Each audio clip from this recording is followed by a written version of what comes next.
be bumping.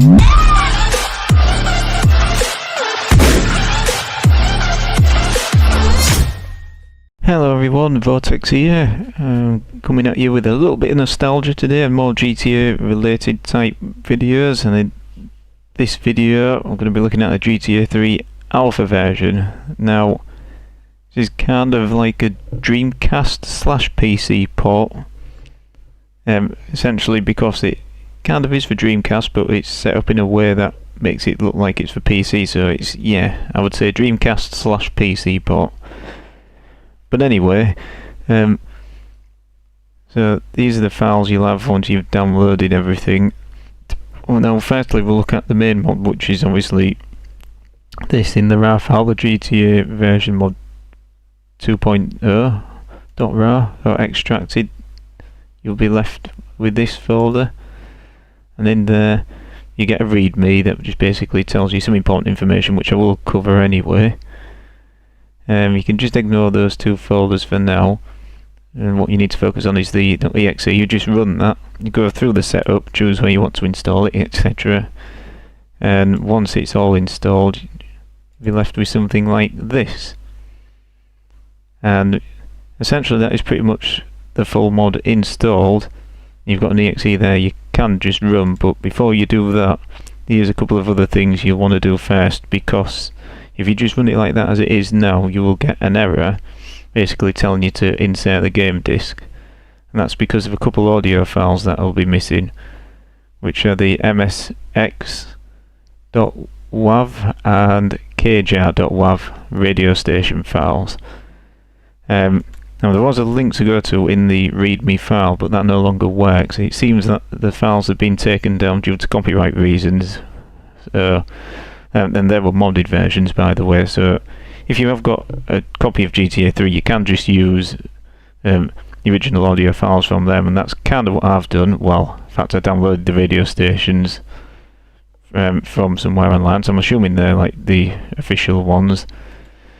Now the issue with that, though, downloading them like that, was that they're in MP3 format, so you had to convert them to WAV using Audacity. You basically just open them in that, then export and save it as a WAV.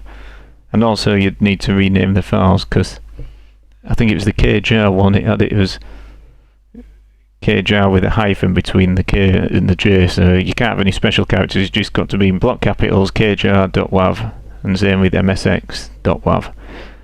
Simple as that. So then you would dump those in the audio folder, so you'd be left with, there it is there, kjar.wav and msx.wav. and that being said, you should be able to run the game okay. But just one other thing to note as well, in your documents folder, if you've got a GTA 3 user files folder, now the readme file tells you to delete that, or in my case what I've done is I've just renamed it as like a backup, you know, GTA 3 user files backup or whatever, just so the game doesn't point to it, and then you still got that there if you ever need it if you go back to the original game. But anyway, enough of that waffle, let's just launch the game.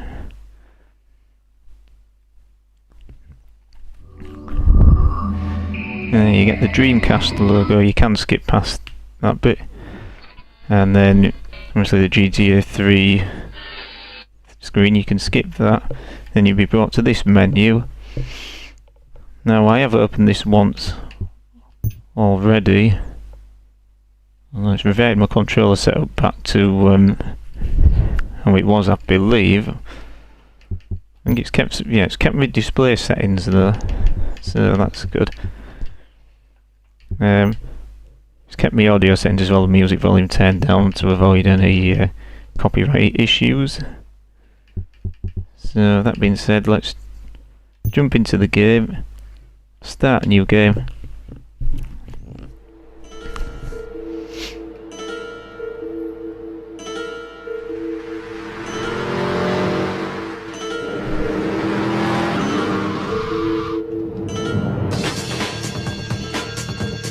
Yeah, the cutscenes still look fairly normal, albeit much lower resolution. Yeah, I'm just gonna skip that. I know a place on the edge of the red light district where we can lay low. Now into the main game where it looks very low resolution. No, it has kept me controller settings, it was just different on the main menu. Okay. So that's good, because initially, what happened with the controller settings was you have to press escape to pause, you can't pause it on the controller. And yes, speaking of controllers, it is native controller support, I should have said that. We'll go on options, controller support. Now, it was on standard by default, so when it was like that, and you couldn't turn around with the controller. It was a bit annoying, so you just change it to classic. And then I also had to redefine controls as well, because I had the B and the A button the wrong way around, so it was weird. But anyway, I've got it how I want it. You can obviously edit these. You just click one of them and then press the button you want it to be associated with. So that's pretty much it for the controls. Let's where's the car? Ah, there it is.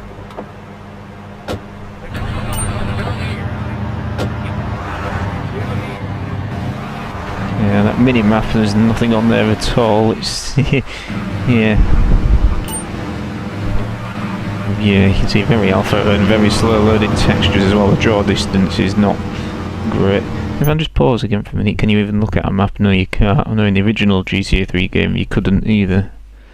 There's one good thing they did with the definitive edition, they actually added an option to look at the map.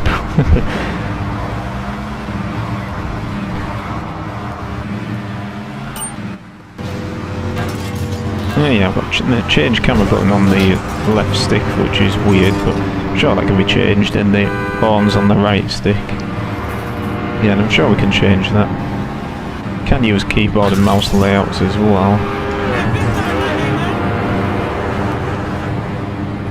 So a park here. This is the place right here. I just love how garage door that looks. It just looks like it's been ported from some old Dreamcast and PS1 games as well. It just looks, yeah.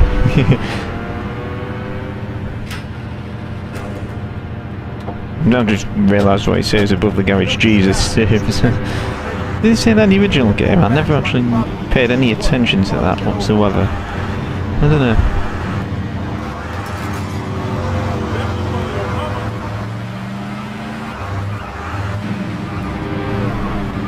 Yeah, we're just gonna finish this mission. I'm sure there's another part to it as well. We have to pick up some girl from a clinic. Yeah, Luigi's girl, yeah.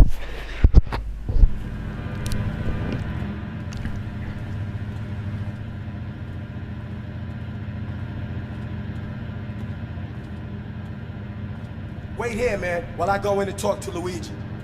And one thing I forgot to mention as well, the opening scene, you went to the safe house to get a change of clothes. Now, 8-Ball was still in his prison outfit, but Claude wasn't. He was already in his casual clothes, which I found a bit weird, but like I say, it is an alpha version, so he's going to be slightly off things like that. Maybe you could do me a favor. One of my girls needs a ride, so grab a car. And these guys look like they've got an inflatable suit on. Those suits, my god. And from that angle, so does Claude. Don't mess this up. Maybe there'll be more work for you. Now get out of here. Yeah, let's go.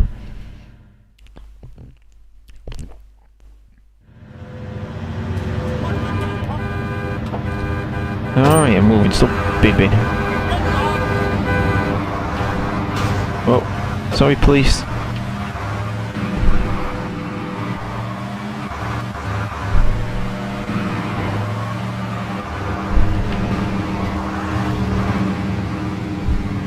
And yeah, so this is like the hospital slash clinic, and even a building there. That's what, yeah.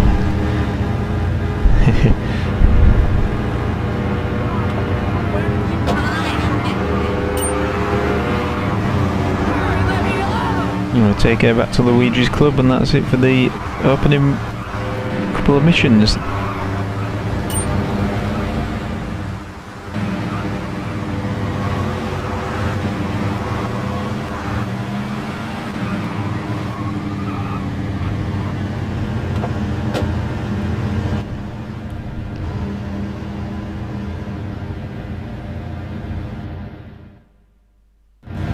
And that's it. And now we're in kind of a free roam mode now.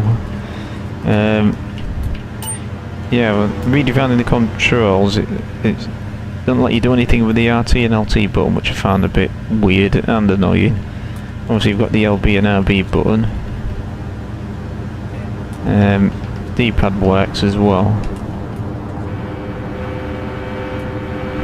Because I was hoping, you know, to be able to use them, because then I'd be able to see if the cheats actually work or not. But as far as I'm aware, you won't be able to use them with the the LT and RT buttons not being able to be used for anything, because then you'd have the R2 mapped and R1 and L1 etc. Because a lot of the cheat codes use those buttons, so it'd have been a good way to tell. But never mind. I mean, nonetheless, it's a nice little bit of nostalgia to have a look at, and these different cars and what have you. So that's going to be pretty much it for me. There's some guy wielding a baseball bat there. Nice. I'm going to leave it out there. I'm going to let you guys explore this for yourselves. So I hope you enjoyed this little bit of nostalgia. Don't forget to like and subscribe, and I will see you all in the next one.